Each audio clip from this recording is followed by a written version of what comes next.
तो आईआईटी मद्रास ने BS degree में कुछ क्रिटिकल अपडेट किए हैं। वो अपडेट कहाँ पे हुए हैं? वो अपडेट हुए हैं मैंडेटरी चेक पॉइंट्स को लेके, जिसके कारण नियर अबाउट 4000 लड़के जो हैं वो इस डिग्री से एग्जिट हो रहे हैं। वो चेक पॉइंट्स आखिर है क्या? इन चेक पॉइंट्स को क्यों लेके आया गया है? मतलब इसका कारण क्या है? और सबसे बड़ी बात कि कौन से स्टेज पे कितने बच्चे आपके एग्जिट हुए, उनके बारे में हम डिटेल डिस्कस कर रहे होंगे। तो सबसे पहले हम ये जान लेते हैं कि ये चेक पॉइंट्स क्यों आपके ऐड ऑन किए गए हैं। तो इसको लाया गया है आपके बीएस डिग्री की जो इंटीग्रिटी है उसको इंश्योर करने के लिए चेक पॉइंट्स ऐड किए गए हैं। यानी कि ये नॉर्मल डिग्री नहीं है, या फिर आप कोई भी सिंपल डिग्री करते हो तो आपके पास एक टाइम लिमिट होना चाहिए कि आप विद इन ड्यूरेशन अगर आप इस डिग्री को कंप्लीट करते हो तो ठीक है। अगर मान लो कुछ ज्यादा ही आप डिग्री बड़ा टाइम ले रहे हो, 12 साल 13 साल में डिग्री कंप्लीट करो तो वर्थ इट नहीं होगा। तो इसकी इंटीग्रिटी को मेंटेन करने के लिए ये चेक पॉइंट्स ऐड किए गए हैं। तो चलिए अब देख लेते हैं कि चेक पॉइंट्स आखिर हैं क्या और कितने बच्चे आउट हुए हैं। तो एग्जैक्ट डेटा की मैं बात करूं तो अभी तक इन चेक पॉइंट्स की वजह से 3982 स्टूडेंट ऐसे हैं जिनको हटा दिया गया इस प्रोग्राम से। ठीक है, टोटल कितने हैं? 3982 स्टूडेंट्स। अब बात करते हैं कौन से आपके टर्म में कितने बच्चे आउट हुए हैं। तो फाउंडेशन की बात करूं तो फाउंडेशन में जो 4 टर्म है, विद इन 4 टर्म में आपके 4 कोर्सेज कंप्लीट करने होते हैं। तो ऐसा नहीं कर पाने की वजह से 1472 स्टूडेंट जो है उनको बाहर का रास्ता दिखाया गया है। फिर आता है आपके फाउंडेशन में ही, फाउंडेशन में विद इन 9 टर्म में आपको 8 कोर्सेज कंप्लीट करने होते हैं। और जिन्होंने नहीं कर पाया, ऐसा करने में फेल हुए हैं, ऐसे 1420 स्टूडेंट्स को क्या कर दिया गया? बाहर कर दिया गया। डिप्लोमा की बात करूं तो डिप्लोमा का जो आपके 12 कोर्सेज होते हैं उनको आपको विद इन 12 टर्म्स में कंप्लीट करने होते हैं। तो ऐसा ना करने के कारण 1090 ऐसे स्टूडेंट थे जिन्होंने ये पूरा नहीं कर पाए, तो उनको बाहर कर दिया गया है। ठीक है, ये काफी स्ट्रिक्ट रूल है। तो अब हम एक ही पॉइंट पे चलते हैं कि कौन से लेवल पे क्या मतलब चेक पॉइंट एड ऑन किया गया है। तो फाउंडेशन की बात करो तो सबसे पहले ये याद रखना कि ये जो अप्लाई होगा ये आपके मई 2024 ऑनवर्ड्स पे अप्लाई होगा जो बच्चे एनरोल्ड हुए हैं फाउंडेशन लेवल में।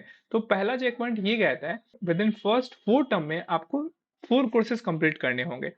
फिर अगर आप ऐसा नहीं कर पाते हो तो आपको टर्म 3 में क्या किया जाएगा? आपको एक प्रोग्रेस वार्निंग दिया जाएगा। ठीक है, अभी आपको हटाया नहीं जाएगा, एक वार्निंग दिया जाएगा। फिर आपको टर्म 6 तक, मानी विद इन फर्स्ट टर्म 6 तक आपको 6 कोर्सेज कंप्लीट करने होंगे। अगर आप नहीं कर पाते हो तो आपको हटाया जा सकता है।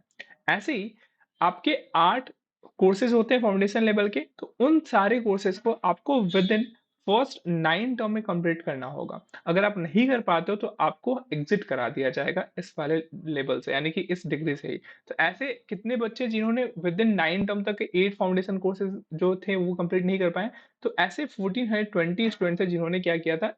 8 कोर्सेज विद इन 9 टर्म में कंप्लीट नहीं कर पाए थे। तो अगर आप भी इस डिग्री को सीरियसली नहीं ले रहे हो, आप एक एक कोर्सेज लेके चल रहे हो, तो हो सकता है कि आप भी जो डेडलाइन है इस चेक पॉइंट को आप मिस कर दो। तो आप इंश्योर करना कि आपको विद इन 9 टर्म में आपके जो 8 फाउंडेशन कोर्सेज है वो कंप्लीट हो रहे हो।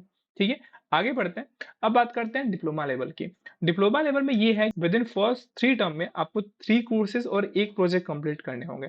अगर आप ऐसा नहीं कर पाते हो तो आपको पहले क्या दिया जाएगा? एकेडमिक प्रोबेशन या फिर वार्निंग दिया जाएगा। अभी आपको निकाला नहीं जाएगा, ठीक है, आपको वार्निंग देके छोड़ा जाएगा। लेकिन उसके बाद जो पॉइंट होते हैं चेक पॉइंट, उनको आपको ध्यान से देखना है। विद इन 6 टर्म में आपको 6 कोर्सेज और 2 प्रोजेक्ट करने होंगे। अगर आप नहीं कर पाते हो तो आपको हटाया जाएगा, रिमूव कर दिया जाएगा। फिर आता है दूसरा चेक पॉइंट डिप्लोमा में कि आपको विद इन 9 टर्म में 9 कोर्सेज और 3 प्रोजेक्ट करने होंगे। अगर आप नहीं कर पाते हो, ये डेडलाइन आप मैच नहीं कर पाते हो, आपको हटाया जाएगा। विद इन 12 टर्म में आपके 12 कोर्सेज और 4 प्रोजेक्ट कंप्लीट होने चाहिए, यानी कि आपके जो डिप्लोमा है वो कंप्लीट हो जाना चाहिए विद इन 12 टर्म में। अगर आप ऐसा नहीं कर पाते हो तो फिर क्या होगा? आपको हटाया जाएगा। ठीक है, तो ये हो गया डिप्लोमा लेवल के चेक पॉइंट। तो आपका जो डिप्लोमा है विद इन 12 टर्म में क्या हो जाना चाहिए? आपको कंप्लीट कर देना है इस पूरे प्रोजेक्ट को, यानी कि 12 कोर्सेज और 4 प्रोजेक्ट कंप्लीट हो जाने चाहिए। लेकिन ऐसे 1090 स्टूडेंट थे जिन्होंने कंप्लीट नहीं कर पाया, तो उनको हटा दिया गया। ठीक है, ये बच्चे जो थे उन्होंने जैन 2022 से ही क्या कर दिया था? इस डिग्री में, यानी कि इस वाले प्रोग्राम को शुरू कर दिया था। लेकिन गिवन टाइम पीरियड में इन्होंने कंप्लीट नहीं कर पाया, तो वो उनको हटा दिया गया इस प्रोग्राम से। ठीक है, तो सबसे पहले क्या होता है कि अगर आप मैच नहीं कर पाते हो तो सबसे पहले आपको वार्निंग दिया जाएगा आपके टर्म 3 तक। फिर उसके बाद आप उसको चेक करो, और फिर अगर आप आगे जो चेक पॉइंट है उसको मीट नहीं कर पा रहे हो तो आपको क्या कर दिया जाएगा? इस प्रोग्राम से रिमूव कर दिया जाएगा। समझ में आया? तो आपको स्ट्रेटजी क्या रखनी है कि आपको ऐसा नहीं करना है कि केवल एक एक कोर्सेज लेके चलो। तो आपको ये याद रखना है कि आपके पास अनलिमिटेड टाइम नहीं है, आपके पास लिमिटेड टाइम है इस डिग्री को कंप्लीट करने के लिए, ठीक है? तो उसके अकॉर्डिंग आप क्या करो, 2-3 कोर्सेज लेके क्या कर सकते हो, अगर हो सकता है कि किसी टर्म में आपके पास ज़्यादा है, मतलब हेडेक हो गया है ज़्यादा, तो हो सकता है उस केस में 1 कोर्सेज ले लो, लेकिन उसको मैच कर लो अगले वाले टर्म में, ठीक है?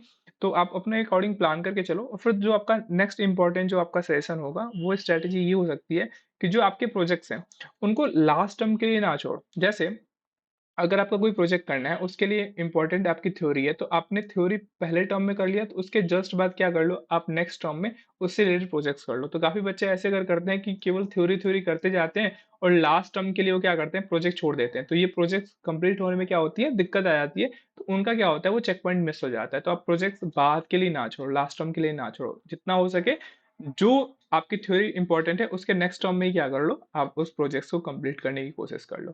ठीक है? तो ओवरव्यू मैं दे देता हूँ कि आपको 4 कोर्सेस 4 टर्म में कंप्लीट करने हैं फाउंडेशन के, with in 4 term, with in first 4 term में कंप्लीट करने हैं। 6 टर्म में आपके 6 कोर्सेस, 9 टर्म में आपके टोटल 8 कोर्सेस कंप्लीट हो जाने चाहिए, ठीक है? ठीक है, तो पूरा फाउंडेशन का क्या है कि 8 कोर्सेस फाउंडेशन में, तो ये आपके विद इन 9 टर्म्स में कंप्लीट हो जाना चाहिए।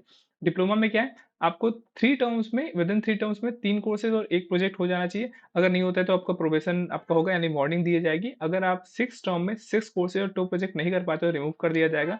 और ऐसे ही अगर आप 12 टर्म्स में 12 कोर्सेज और 4 प्रोजेक्ट यानी डिप्लोमा कंप्लीट नहीं कर पाते हो, तो भी आपको क्या किया जाएगा, रिमूव कर दिया जाएगा, ठीक है? तो ये आज का वीडियो रहा। आई होप कि आपको पता चल गया होगा कि आप इस डिग्री को लाइटली ना लो अगर लेते आ रहे हो तो, क्योंकि यहाँ से आपको रिमूव भी किया जा सकता है, ठीक है? तो आज के लिए इतना रखते हैं, मिलते हैं नेक्स्ट वीडियो में नेक्स्ट टॉपिक के साथ। जय हिंद, जय भारत।